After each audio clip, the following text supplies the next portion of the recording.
Hello, welcome to Decorating Pages. I am your host, Kim Wannop.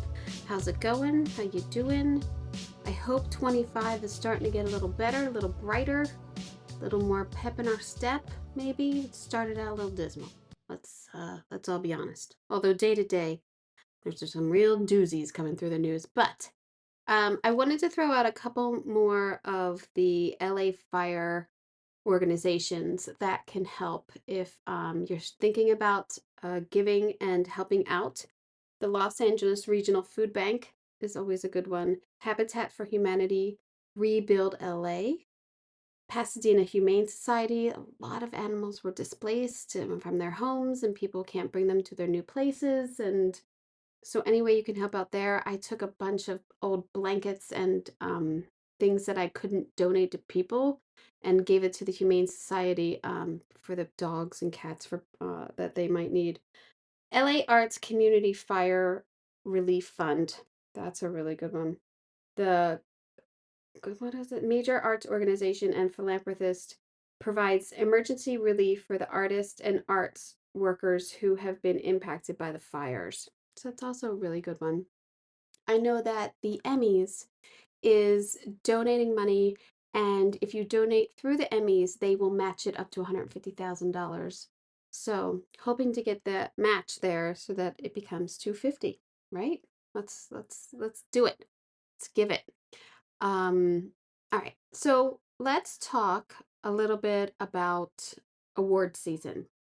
Let's talk about, I know that we're in like movie awards right now, but let's start with the Emmys. Actual submissions for the Emmys start February 20th and run through May 8th.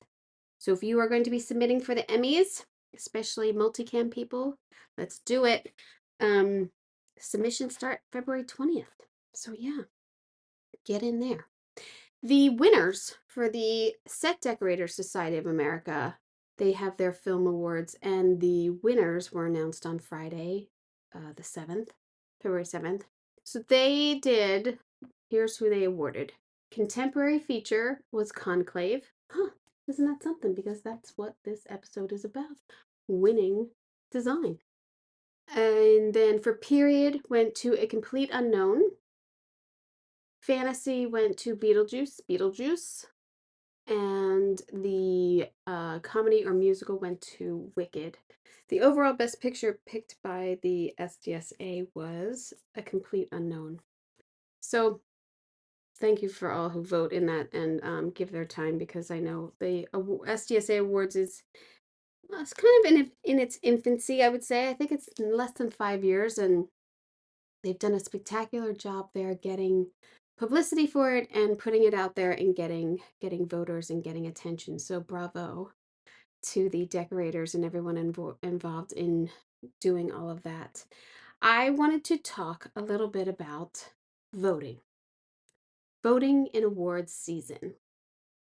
I would say there's a lot of people, and we know who we are sometimes, who vote for their friends or who vote for, I really like that show. Yeah, I like it. Yeah, I'll vote for that. And you're not awarding for the design. Like most of us who are voting are in the design category, are in it, that's our wheelhouse. That's what we're doing. So when things, I happen to agree with the SDSA awards. I mean, let me see their nominations. Honora, Amelia Perez, The Substance was really, Civil War was a lot of work, Contemporary, Conclave I think was fantastic. There are other awards for period, The Brutalist, Complete Unknown, Gladiator, Maria, Nosferatu. That's a hard category. That's a hard pick there, because there's a lot of work that went into Gladiator and Nosferatu and Maria and A Complete Unknown. I mean, The Brutus. I mean, it's a lot of work in every sense. But if there's anything I've learned in the past year and a half from when I started my production design film series, is that films like, let's say 1968, the film Oliver was up against 2001: A Space Odyssey, and Oliver wins. Like that blows my mind. 2001: A Space Odyssey had like is the influence of sci-fi for decades to come. That's crazy. You look at 1980, the movie Tess, which is a period film, beat out Empire Strikes Back. Like, how does that even make sense? There's another sci-fi film that pushed design. And then I think the most thing that I really can't get is it 1993, Howard's End, a period film, beat out Toys, which the design of that was so creative and so there was nothing like it going on. So it's very apparent because believe me, I look at this list of winners of production design winners for Oscars almost every night because I try to watch a different movie every night. It blows my mind things that were chosen in the past. Now, I know we don't have a crystal ball, but I mean, 2001 against a period film? I can't believe it had to have been close, right? It had to have lost by 1 point. Like, I think people voted, maybe they didn't understand 2001, maybe they didn't like it was a little too long or whatever. I don't know. I don't get the voting process in our own categories. I especially am blown away almost every year with the Art Directors Guild. In what is nominated, okay. And then what wins, it seems to be what people are watching versus the actual work that is put out there. I could say the same thing for the Emmys in the past. I could say it for any awards. People are voting for their friends. And I know I want my friends to vote for me and I want to vote for mine. But but there has to be a responsibility in our voting to vote for things that push us. That the design was pushed or that the details were impeccable, that it blows you away. It can't be your favorite. It can't be because you like the film. It really has to separate when you are voting. Now, voting for the Oscars, the last day for voting is, hold on, I have it here. Last day for voting is the 17th for the Oscars. Okay? You got a week left after this. I hope that you deep dive a little research. Really take it seriously. I watch every single film, and a lot of the times, the film that I like is not the film that has the best design. That's just, I mean, I just feel that's me. Maybe you're all in it together. Maybe the film you like is the best design. Good for you. But take a minute to really think about this because it's everlasting. These are put in the books. Like going back and seeing these great design films that were not awarded blows my mind. It really does. It bothers me. I lose an ounce of sleep over it. Let's just say. So there's my spiel. Stop voting for your friends and your favorite show and your favorite movie, and really look at the work, which I'm sure a lot of you do. But I'm talking to the few who don't. Okay? Okay. Thank you. I finished the book I was listening to the book The Path to Paradise by Sam Wasson about Francis Ford Coppola and his process, mostly about making Apocalypse Now. It goes through the conversation, The Godfather. I never knew that American Zoetrope, the film company that he has, was an actual studio at one point, which I think now is the Lot. Or I guess it used to be the Lot. I think it's on Santa Monica. That's what they said, Las Palmas. Las Palmas and Santa Monica, I think. He bought that lot and tried to make a whole studio out of it. Basically, every time he got a little money, he spent it on trying to make this dream of a Hollywood studio or better films or pushing the film industry. And it seems like every time he went bankrupt. It's a sin. There's so many things he did. And then he had to work for money and he had to pay it off his debts. And there's a lot going on in his life, more than I ever knew. And like I said last week, I had no idea that him and George Lucas were so close and had such influence in each other's careers. That alone, it's a very good book if you want to read about Francis Ford Coppola. What Wannop is watching? I'm watching Severance. Talked about that last week. It's fantastic. I can't give too much away because I don't want to blow it for people. So I don't want to talk too much about it. But I love the design of it. I think it's I love the color palette of it. I think the design is such an influence on their story. So I don't know. If you haven't watched Severance, please give it a whirl. It's on Apple. An older film that I watched is called which I can't stop thinking about really, and I can't believe I didn't talk about it last week. The Wrong Man in 1956 by Alfred Hitchcock, starring Henry Fonda.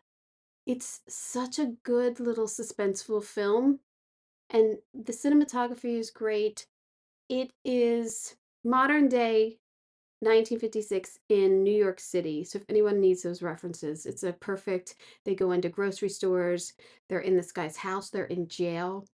It is about a man who gets wrongly accused of being an armed robber.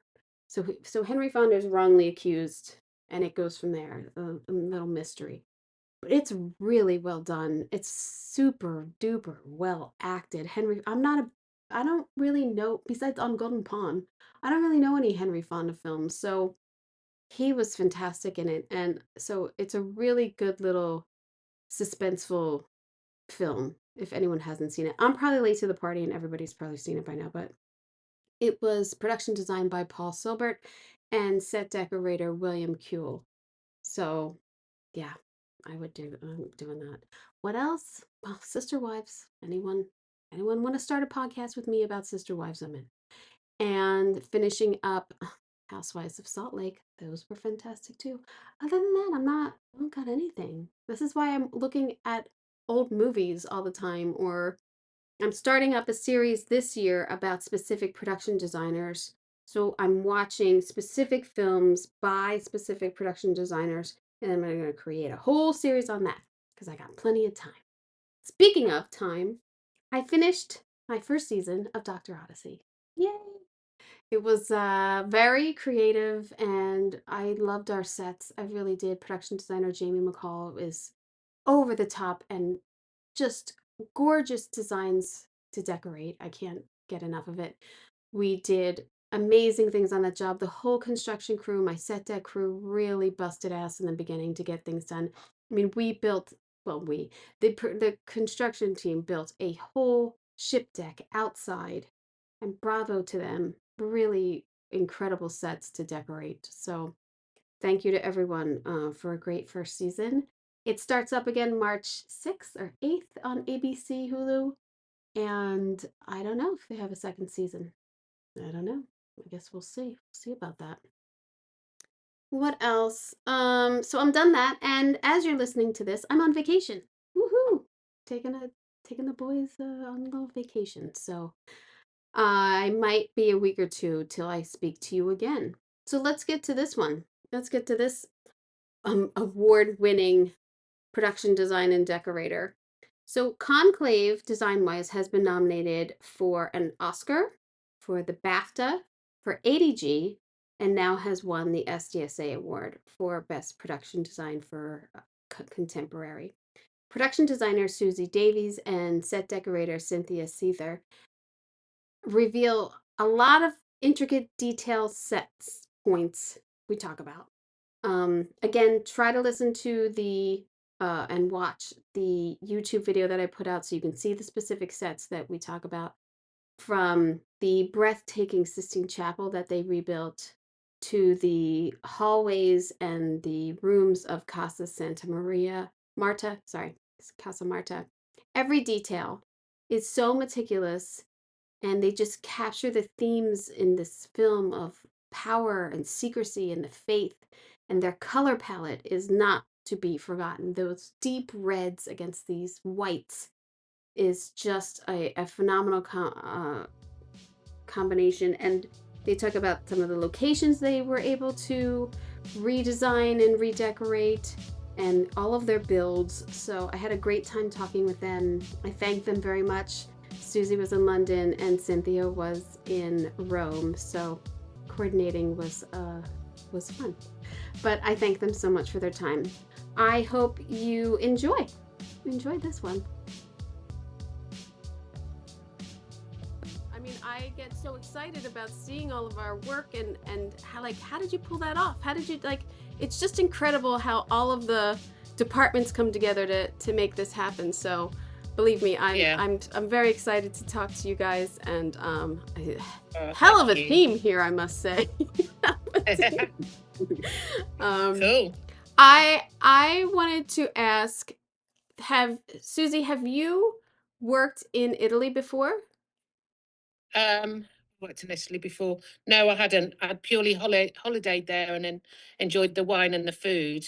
I did enjoy the wine and the food on the job as well. Yes. And that's a different story. That's perhaps not for this podcast. I'm jealous. I'm so jealous. So then, yeah, it's a tough job sometimes, isn't yeah, it? Very lucky, aren't we, to do what we do, to scouting. get sent. Yeah. Scouting with a feeder of a location manager as well. He would take us to the best places hidden up in the back of Beyond, and we'd open a door and there'd just be like this amazing spread for us all to have. Yeah, so it was a tough job. Tough gig. Yeah. So then, how do you reach out to Cynthia and you start building this art department in a city and everything? And I would think one of your priorities, besides having the best decorator, is is the paint department on this, right? Yeah, absolutely. I mean, Look, we're in the right place. We're going to the right place. We're the two really good things is that we're making Rome Rome. right. We're not trying to make Belfast Berlin or Paris, I don't know, Washington. Right. We're making Rome, so that's good. It's contemporary. That's good. And Rome just offers so much gorgeous business to us, and as does Cinecittà, the infamous studio. So just driving through the doors every morning made me feel excited. I mean, I'm sure, Cynthia, you've worked there many times, but I still got an absolute thrill driving through the doors. And our offices were opposite stage 5, which is Fellini's stage. So you just felt via osmosis we were going to do something. And then what you get by Cinecittà is the most amazing craftsmanship, like the most amazing painters and construction teams. So we were already ahead of the game because we had those to delve into, that wealth of experience. They've done a few Sistine Chapels before. Right. So we were able to use the painting team, of which the HOD was a fantastic lady called Paola. I don't know her last name, I've forgotten it. But she ran a really a tight team of male and female painters, and they spent 10 weeks painting the Sistine Chapel. And it would be great to go during the build to rock up on set and hear the tunes on the radio blaring out. And it was extraordinary to watch that happen. Oh, I bet. I mean, in the recreating of this, I was like, the painting of it, or is it like graphics that are like projected onto the wall so that they can get it precise? Like and no, the painting of the Sistine Chapel was some flattage that had been in storage for a while, so it had a certain amount of work already on it. And then when we put it together, they had to do all that really delicate stuff of the joins, because it's 8x4 sheets of ply right. that have been in the back of a warehouse for quite a few years. So we pulled them out, we joined them together, and they did that exquisite. Just brought everything up. The mice had a little nibble on some of the plaster work, and I don't know when it had last been out of storage, but they'd painted it originally, I think 10 years ago or whenever. So they just know their stuff. They absolutely know how to do it. And weirdly, that was between us. That was like the most simplest element of the film, was the Sistine Chapel. Really? That it's well, in a way, it's a square. Right. Rectangular room. We changed the architecture a little bit to give us this image we're looking at here. It looks like it could be in Congress or Parliament. The story is a universal story of power, really, and I think the idea that this could be set in many different places. It happens to be set in a conclave, but I like the idea of opposing factions. So we built this this area in the Sistine Chapel. We took away a bit of the altar so that we could have this opposing factions feeling, the slightly more argumentative side, debating almost element of a conclave. So as I was saying, this doing the Sistine Chapel was A to B, but it was all the other elements that we enjoyed, and the building of the Casa Santa Marta and our jigsaw of the Vatican City, basically. Cynthia, this image to me of all of the tables set and the like crisp linens that you have on there and the red Yes, and the contrast and everything and the chairs and um it's no, beautiful. It's beautiful to me. It's so beautiful. yes, everything is perfect actually. We obviously we drew it all out and built the tables and the cloth. Susie and I thought that it would be better if we had this long runner instead of like a little tablecloth, a short tablecloth, which is usually what you get in this Sistine conclave on the conclave table. So I think this gave it a modern look. So Yeah. it's, you know, a conclave that's happening nowadays. And we dressed it and we had a great team to set it up. If you see the hat and Yeah. the Bible and the ballot sheet and everything. That's all measured perfectly out. We stenciled out the shapes so that it was easy to take off and put back. So Oh wow. the prop team had stenciled the shapes of the objects on the table per cardinal, and they would set it up really quickly. It's And yeah, it's and that beautiful. happened because we had several scenes of where we had, you know, all these cardinals sitting, and then the Explosion, wasn't the it? We had four goes at the explosion. explosion. Yeah, Yeah. here. So yes, you tell them about the We have explosion, the what we explosion up did. here. See, this is the explosion. That all happened in one day. So we had, you know, to clean up and prep and everything like really fast to get everybody back in to do the other take. And we did 4 takes Ugh. on the same day. So that was a quick one. It was like a military precision, wasn't it, of the prop team just coming in, like we'd do the explosion, reset, all the cardinals move out, and the prop team sweep in. It was beautiful to watch. You know, it's like choreographed Yeah. men. Brilliant. It is. It Exactly. and safety wise, when you have something like that too, everyone's kind of on edge, and you're just trying to get your set reset. Yeah, yeah, Right. yeah, Yeah, get the actors out of here so I can do my stuff. exactly. Yeah, get our Exactly. elbows out. Yeah. Yeah. Mm. I want to ask about I took some of the images from your Art Directors Guild presentation, and you have the Yeah. drawings here, and you have a photo of your model, which Yeah. you have plastic? Like, is that plastic? I know, it's brilliant, isn't it? What is Yeah. that? Yeah. It is. It's yeah. It's plastic. So we printed onto the plastic. It just helps with people to see through the set. So Wow. obviously we had one other wall. It just gives. It was a really useful tool rather than a white card model. Yeah. We did this. It helped with the DOP to have views because at one stage we were going to build the window where the explosion happens, Mm. and then try and factor that in and into the CG. In the end, we didn't. You know, it was all CG. The explosion, well, the window explosion, although we did have real special effects Debris. with their explosion on a scissor lift, sort of as high as they could go. But it was just weirdly, this is the beauty about working in with different art departments in different countries, because everyone does it slightly differently Right. from A to B. There's so many different ways to tell a story. And when I rocked up, I was the same. I was like, what's this thing here? Well, this is amazing. And I think this is pretty standard rather than a white card model. It's these printed onto cards and printed onto this acetate, basically, onto this sort of plastic perspex models. Yeah. I must be living in the dark ages because I haven't seen it. Yeah. But No, we it's hardly funny, get isn't to it? make It's like, models. I mean, I love model making, and I know on bigger, yeah, you have to make the models. A lot of it's 3D now, but model yeah, making is so important in the process and yeah. giving people something to really physically look at. It's just You're yeah. so right. And I think a lot, like I think in an art department, we're all much more spatially aware and we can read drawings, but some director, and that's Yeah. not a good or a bad thing, but some directors, producers have to see it physically. Yeah.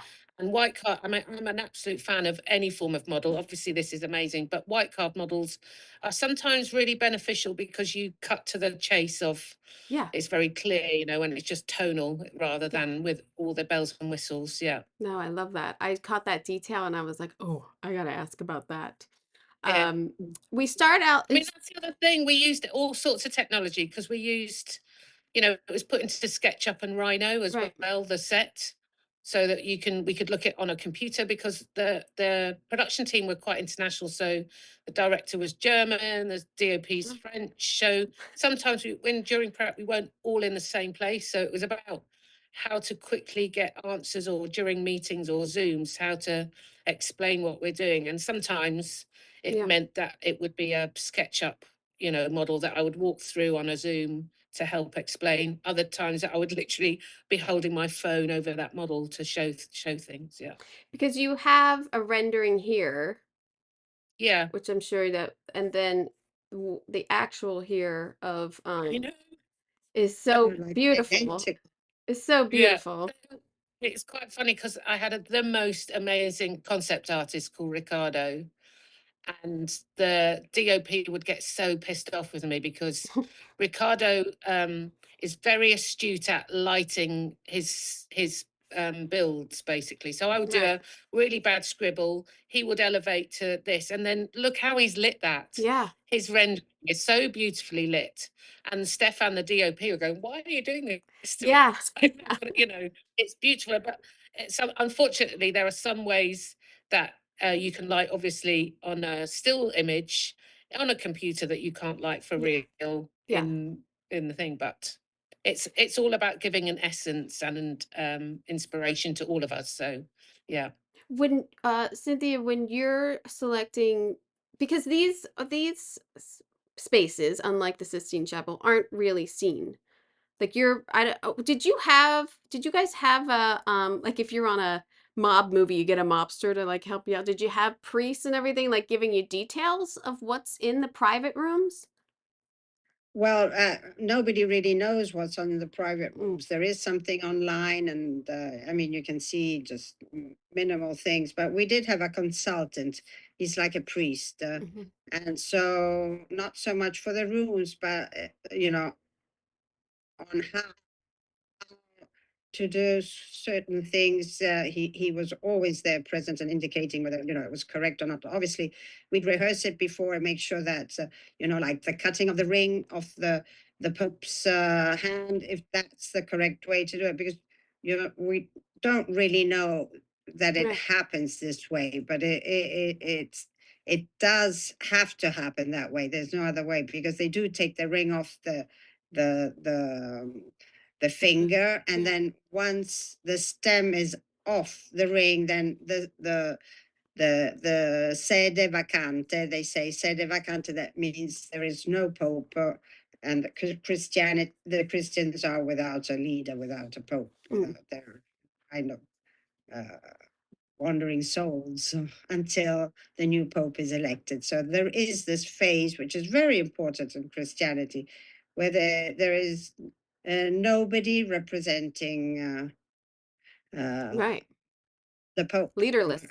Yeah. So this is important, and obviously the consultant was there, and the same for the altar, and the same goes with the the ballots that go into the stove. All these details had to be, worked out and discussed thoroughly before, you know, Yeah. going Yeah. ahead. So I think it's important to say though that this behind the scenes element of the conclave is where Edward was keen for us to make our own reality up, and Hmm. that's a real gift Yeah. to us as an art department. Yes. Because so we researched, and we were as sincere and authentic with what we knew about the sort of front of house of the conclave that you can find online of how that happens. But the behind the scenes really helped play into our story of intrigue and secrecy and this thriller-esque vibe, this 70s, peculiar thriller that we underneath it has a slight influence of. So the sort of widescreen, dark corners, how can we bring that into this film? And that gave us the opportunity to design the Casa Santa Marta like a bunker, like a prison, Yeah. Conclave means to be locked in. So we absolutely played this, and it's the opposite of the ornate ancient Right. Rome. This is contemporary modern Rome, and it's the clash and the juxtaposition of all this that is going on throughout the story. And this also enables us to play with color and depth and all those other beautiful things that we like playing with in the art department. So it was great having a director who was happy for us to sort of not make up frivolously, but to be mindful of let's make this a dark thriller. How can we do this in a visual sense? He's very graphic, so that played to our advantage as well.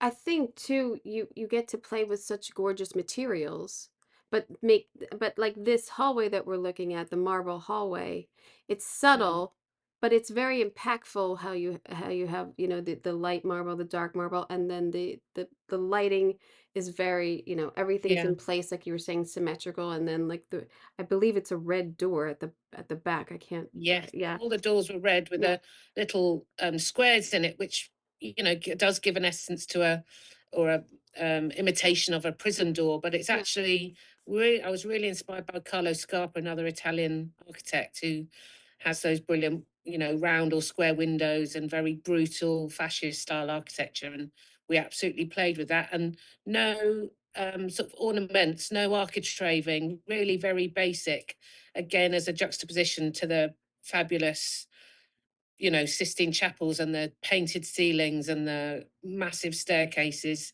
This is like to see our cardinals in this environment was again a jolt, because I think you expect to see cardinals in cloisters or Right. ancient cathedrals, but it's interesting to see them on their phones vaping Right. around the back of the Right. staircase, eating their pasta and not having to tuck their serviette in so they don't get it on their costumes. Yeah.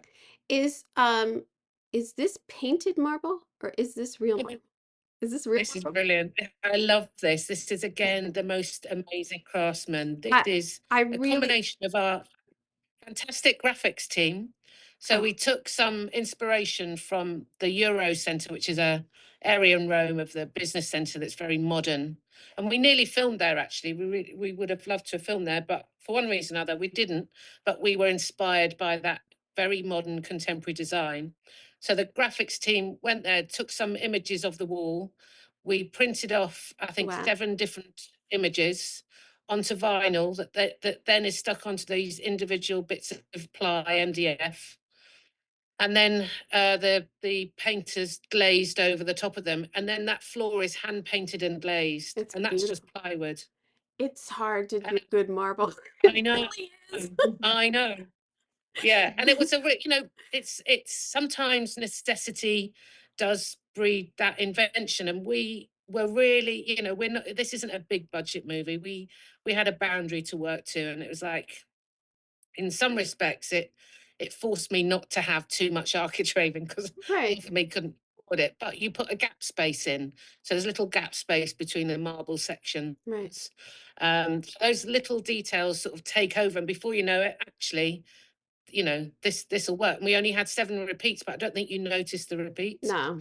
No. Uh, It's and then in some places, it's just by accident they look like angel wings. There's yeah. a particular shot of one of the cardinals stood in front, and it And just looks like wing. Little things like that, and being able to use the craftsmanship to paint those doors, like, I think we sprayed them like they were car door. A car sort of dealer did it. So all those little things add up in the end. oh yeah.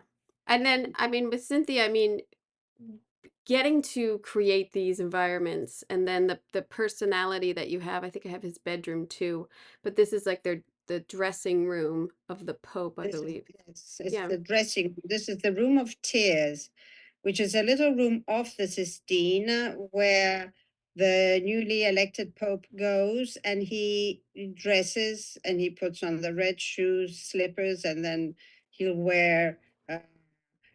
He will decide his future name, and then he will take a cloth off this rack that we built here, and then here on the rack there'll be all different sizes of cloths, because obviously nobody knows who's going to be elected and what Right. size he will be. So it's this is why there are so many out here, and this was just like in an abandoned farmhouse close to Cinecittà. It was totally white and dirty, an abandoned room, and Susie turned it into this beautiful red room. So we dressed it with the lights and the furniture, which is obviously kind of minimal, and then we'll find a table with all the Yes. accessories that the Pope will need. So that goes from the crucifix to the shoes, the shirt, and so on. And it'd be really simple. And there's a huge crucifix in the middle of the room too. That's a floor one. I mean, obviously this is we had to kind of really keep it sacred, minimal, but also strong. And I Yeah. think we did a good job here, yeah. because it looks great. It looks great. I mean, and I think your advantage of using the reds and the whites and the contrasting throughout the film in your dressing and in your design is just so visually impactful in every scene. And whether they're wearing red or the red on the wall, it's really it's always there. It's so great. It's so impactful. Yes. I think it's interesting as well with the red color, because that Room of Tears is usually white, but that just wasn't right for this beat of the story. We wanted it to the thread of red is quite important throughout the whole film, and the final scene is in the Room of Tears, and to have it red, it's womb like, it's like a heart, it's like the next, like the color of blood. You know, red is such a powerful color. I think it has more to say than most others. So the idea of red on red on red that we've played throughout the process. Because someone's just calling me. I just got 2 minutes. Hang on a moment. I want to talk to Cynthia too about this. I have his room. Where's his room? Well, we have the room here and his room here. And how and I mean, I know that they, you take a vow. I don't think priests take a vow of poverty, but I know nuns do. But No, yes, the beauty they of do. this. Yes, they do kind of take a vow of poverty. So uh, the rooms are basically one big room, and then Susie will explain it was like a jigsaw puzzle. So some rooms were bigger and others were smaller. That was depending on the extravaganza of the cardinal himself. So here, Cardinal Tremblay is not interested in luxury or anything. So he got the basic room. So this is the really stark basic room, and with just a few elements. And the elements here are a bedspread, which every cardinal gets a different bedspread. Is it this? But here, so he's got the screen, and then basically nothing else. Yeah. Besides, the lamp and so on. And he's like really desperate because he doesn't know how to carry on with the conclave. And so we thought that less was more. He had to kind of really, really be in the essence of this marble room, like into nothing. I mean, he had nothing he could, really play around with. So this was our choice, that he had nothing, and just the bed and the couch, these small lights, and the others got just maybe something more. And the rooms were bigger. So for us, he had the simplest room. And this was the choice. Do you find it Do you? I find it very hard to pick one lamp. Do you know what I mean? Well, Like, I my, find it my, very hard. I start out with the lighting. Yeah. So consider that, the Sistine Chapel also will be dark. This whole Marta, all the rooms, all the corridors were practically all in the dark, because even if, it is in the daytime, they close all the shutters, they close all the windows. And we actually did some extra holes in the blinds. That are in the bedrooms. Mm. So just small there. Yeah. You see the little holes, just these little holes of lights will only that light will come through, filter through. So they were smaller, and Edward wanted them a little bit bigger. So we started drilling the Venetian blinds to make these holes slightly bigger, so that he could get a little bit of light through from the outside. And this really And gave. the best thing is they end up looking like bars of a prison as well. Yeah. So, you know, Yeah. by chance. Yeah. I mean, But that is Cynthia is an absolute amazing lighting designer. So, like, she knows everything there is about any sort of lights. Like, she would open her warehouse door, and I would just be like, angels singing everything. Just such great choices as well. It's hard. Yes, It's it's hard really too important. when you know that your practical is going to be lighting the set. I mean, that's the most, and the pressure sort of gets on you of like, this is it. Like this is what we got. Yes. I mean, it Beautiful has to though. be a team, Yeah. Yeah. It had to be a team. We had 3 people on. One of the guys was even working at night. It was like a major job, especially for the canteen scene, with all those lights on the tables and yes. with the batteries here. Yes. So Yeah. there was no cable. So we had to completely redo the whole battery system, because Yeah. it wasn't enough. I mean, it had to last more than 8 hours. Yeah. They have to Yeah, we were rebuild there them. for ages, weren't we there? Yeah. So Yeah. so that was a lot of work too. And all the lights. I mean, yes, my priority is the lighting. The first thing I do is I get all the lights, as many lights as I can find. This canteen, is this a set or is this a location that you've dressed? And This is actually a military Canteen, isn't it?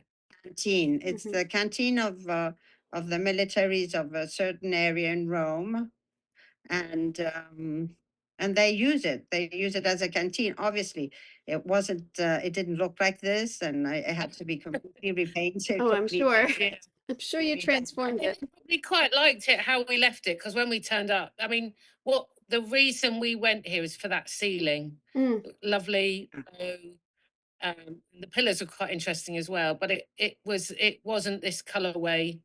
And it was quite a number for us to do, but I think they kept it, which is quite fun. Yes, they were very happy. They even kept the big crucifix that we built. The nice brilliant one. Yes. Because the monochromatic works so well. I mean, you have the crisp white linens and then the red chairs, and then in this scene, they're all in the black. So it's like shadows moving through. It's such a gorgeous scene. Because it's so funny, isn't it? Revisiting things like this, because you remember not necessarily the struggle, but the little mini challenges that you have on the way to get to shots like this. And then, 18 months later, here we are talking about it. But I'm running up to this. Cynthia and I had to really plead with the producers to let us have the red chairs. Really? Yes. I mean, it was ridiculous. Yeah. Seems like a no-brainer. I know. Because they wanted it monochromatic. They didn't want to bring the red in? No, it was more from no, they had different colored chairs. Yeah, they had horrid grey ones, and the grey ones were cheaper than the red ones. Exactly. They don't know. You don't know. It's just, I it's got so them on sale. ridiculous. I got them on sale, and I can't return them. So we're gonna have to use the red ones. That's what I would say. Oh yeah, it's just hilarious when you. It's like an important lesson for just moving forward, is to stick to your guns. Yeah. You gotta, when you've got it, you know it. We knew it. We knew it. Ridiculous that we even Had to Well, have a little fight about it. there's always Mm. that give and take, and I think too, when you work with people and you're saying like you have people from all over and probably different languages and everything, and you're like, no, this just let us handle the. I know I don't know you, but just let me. I got it. You know, I got it. yeah. You know? I learned a lot of sign language Yeah, in a Italy. lot of Italian sign language, I bet. This we're in the theater scene when he's talking to them, and you have these like deep teal. Is it deep? Because I have this Yeah. image too, which they look a completely different color, but they're so The braid is beautiful. made with it. Yeah. Yeah. Yeah. They're sort of green in reality. Mm. Mm. And that this whole set is all about restraint from us because it's a gift. We saw it on a recce, and Edward, myself, and Stefan, the DOP, we just knew we had to somehow incorporate this. You can just the hats, Yeah. the zucchettas that the guys are wearing are just mimicked in the shape of the chairs and everything. And like it was for us, it was about restraint because it's graphic enough. We shouldn't. We there's nothing more. I think literally we did a tea trolley for the nuns to be wheeling out, but it was about holding back and just letting the other departments sing here. We really, this was one of a gift of a location, and it was about holding Yeah. our nerve, and Just in that we didn't really have to one a light. little light. And there's another shot, I don't know if you've got it, where you can see a light. The back. There's a bit of light leakage through the doors, I don't and know. it looks like a couple of crucifixes. Again, a brilliant collaboration with a fantastic DOP, Stefan.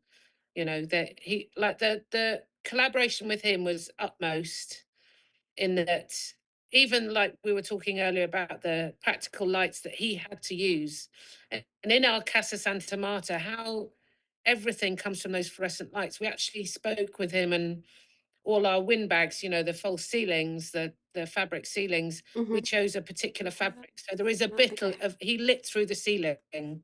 So in that long corridor, Oh, that's all that corridor is windbags. So wait, this corridor? somewhere, Yeah. yeah. Yes. So that's not a painted ceiling, that's a fabric ceiling, although it looks like a Oh, yeah. ceiling. It's able to put a little bit of ambient light through that ceiling to help the fluorescent Cool. lights. And he does that in all these rooms, basically. And there's even a really cheeky scene that Edward did. Because of scheduling, we hadn't put the fluorescent lights up. And when Cardinal Lawrence goes to speak to John Lithgow's character, and they have that little bit of a fight, you see Cardinal Lawrence leave John Lithgow's room, and you'll see the fluorescent There's no lights aren't light. there. There's no lights. They're I because we hadn't finished dressing that corridor. feel But like for schedule reasons, they had to do it, and we all said, "Well, we'll never see up the corridor." But in actual fact, if you're smart, you'll see that where's the lighting coming from, and it's coming from these windbags, I basically. feel like I would have not been happy about that.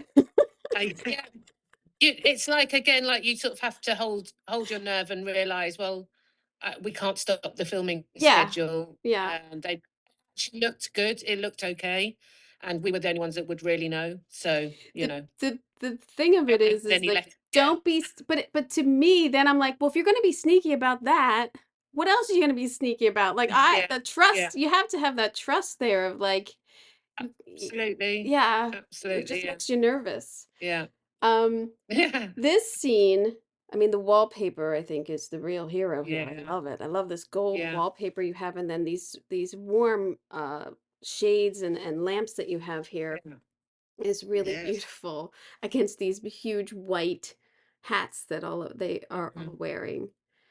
Is this yeah. build? No, Oh, God, I'd this love is to say it was a Palazzo build. No, Barberini. yeah, Yeah, This this is Palazzo Barberini, let me see. I'm gonna which pull this is up. it's this huge palazzo. It's even a museum. Part of it is a museum. It has this enormous two beautiful staircase. Uh, one staircase is of Bernini, and the other staircase is of Borromini. So uh, That's it's this the two architects, the Renaissance architects. So one is a square staircase, and the other one is an oval staircase, which are wonderful. In between there, these rooms, and this is one of, it's really big, really tall. It has a fantastic ceiling and basically empty. Mm. So we did the dressing, and there's this huge 3 meter cross, wooden cross, which we can't see in this image, but there is an enormous cross there. And with the chorus, and it's behind Ralph Fiennes' platform there, rostro. So there was quite a bit of work over here. I mean, Yeah. even though it doesn't look like there's a lot of work, but there was quite a bit of work, especially This this is huge cross. a classic case of hiding things. You know, when you go to a location, there'll be some modern Yeah. business, you know, Were there I think TVs some in there? modern radiators. Yeah, so it was more like just taking the edge off the ugly contemporary, building some bleachers and allowing the costumes, again, another collaboration, because the costumes in the movie absolutely sing, and our work is to let the characters inhabit their costumes in the environments. And again, I guess this is one of my favorite scenes with with the music as well. It's It's extraordinary. beautiful. Did Mm. I have, and I don't want to forget this question. So when you go into these locations, maybe it's normal for Italy and Rome, but when you go into these locations and you have a staircase that is, studied, and people are like, you're not letting grips go up and down there, right? Like what do you guys, are you like, we Yeah, can't they shoot do. here? They do? Yes, because it has 3 staircases, this building. I mean, it's enormous. So, and they go up the main staircase. Actually, we try to ask for a lift or some sort of a Yeah. support, to bring the stuff up. But no, I mean, the main staircase are usually used. Yes. I mean, I would think But a lot of the buildings or locations you're going to have architectural elements that are irreplaceable and, important. part of history. Yeah. So, Yes, but they're marble staircases, and nothing's really going to happen to them. So they're commonly used. I don't know. I've had some. Yeah, I think we've all had that, but they were quite good. Like when we went to Caserta in Naples, the beautiful marble, massive staircase. With this There's one. lots of security. There's lots of people. Yeah, this place here. I mean, I would love to tell you I built that, but hey, Yeah. no. I had a feeling, but This is another.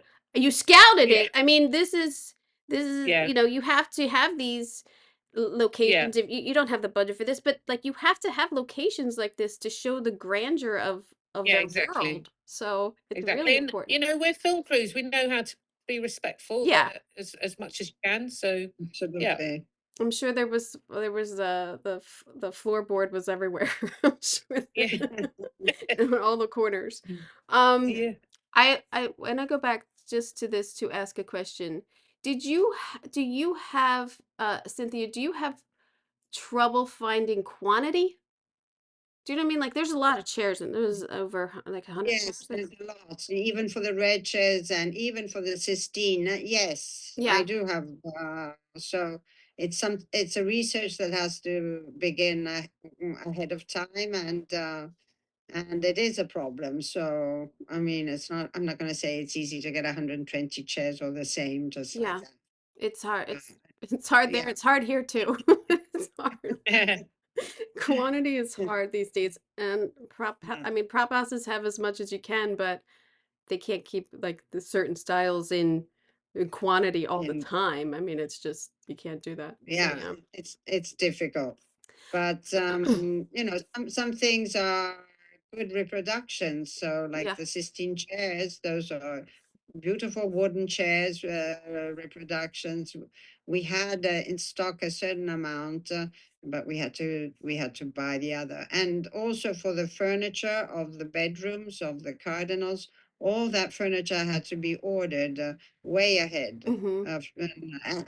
Yes, it was made, for us. They built it for us. What was your prep on this? How much did we have? Like 3 About 4 months? months. Oh, 3 or nice. 4, yeah. Yeah. 3 or 4 months. I'd been scouting probably 6 months before then, a couple of weekends. I was on a job in the UK, and I came over maybe 4 times during the summer of 22. Mm. And then we got down to business in October, January, yeah, Oh, well, Yes. maybe that's a nice. September, October time, yeah, 22. Never enough, And but then, that's a nice prep.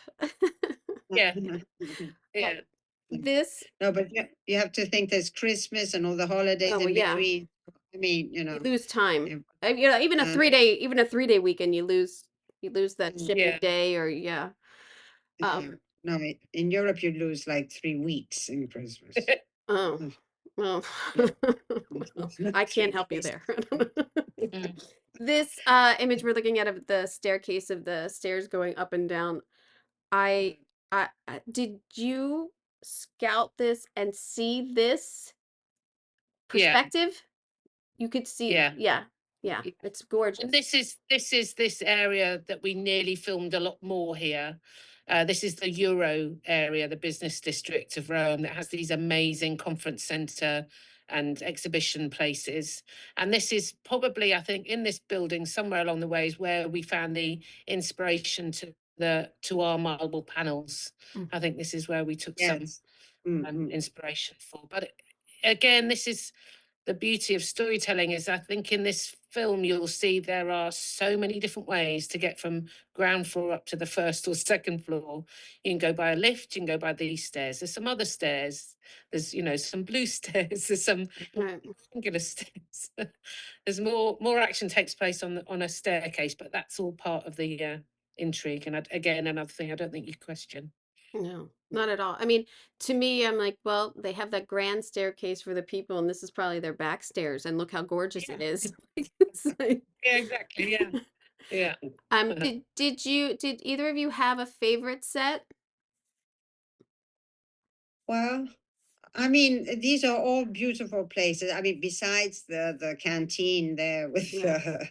with the military guys. I Yeah. mean, this is not like my favorite, but it was fun to work there. It was fun, to change the whole look of it. So that was fun, even though it's not my favorite place. Caserta, which is the huge grand staircase, is one of my favorite places to go to shoot. That's wonderful.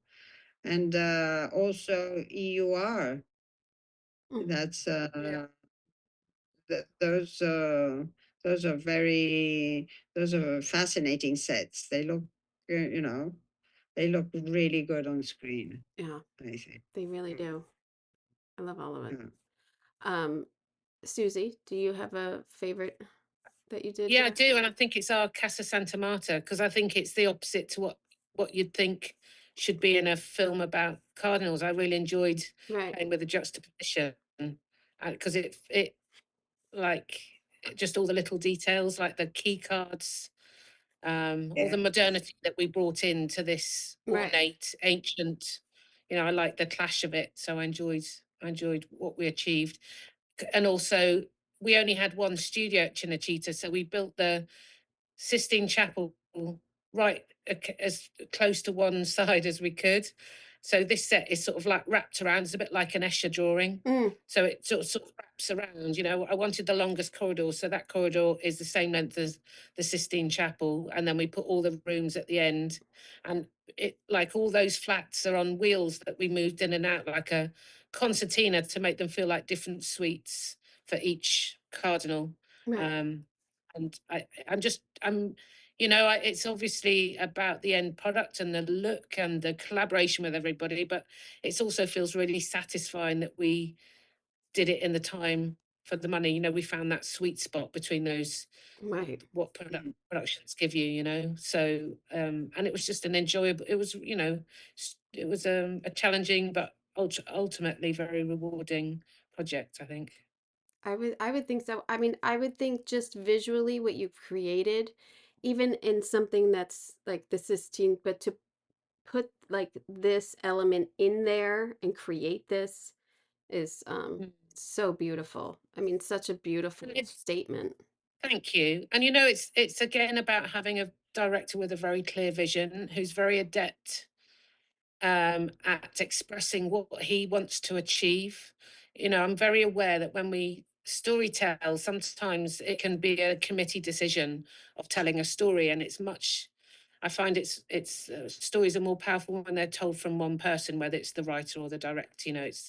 It's great when you have writer directors, and Edward was involved in, although we had a fantastic script from Peter Strawn, Edward was also involved in some tweaks to it. So his storytelling vision was very clear, and we were able to respond to that. Every HOD, he really used us as a collaborative creative team, which just upped our enthusiasm, I think, for the job. And the fact that he is so visual for an art department is great. Bring it. We'll play with your graphic frames and your compositions. What else can we give you? So we're constantly trying to give him more to play with. He was a very prepped director who knew what he wanted, and but was very accepting of suggestions as well. Okay, last question, and I'll let you girls go. Was it hard coordinating the reds of wardrobe with the reds of your linens and carpet, and because it's all it's impossible to get the same thread. You know what I mean? But it looks like it. Yeah. It looks like you did it. How did you do that? But I think also it's about not being absolutely the same. I think I don't think we ever intended to be the same, more a complementary red. So ultimately the Cardinals robes were the main red of the show. This is they're the thread. That red goes through everything. And we complemented that, sometimes with exactly the same, and other times with all these different tones. And textures. And I think, Cynthia, hopefully you think the same, is that we chose things with slightly different textures as much as tones. And then a brilliant DP who was able to play with that as well. Right.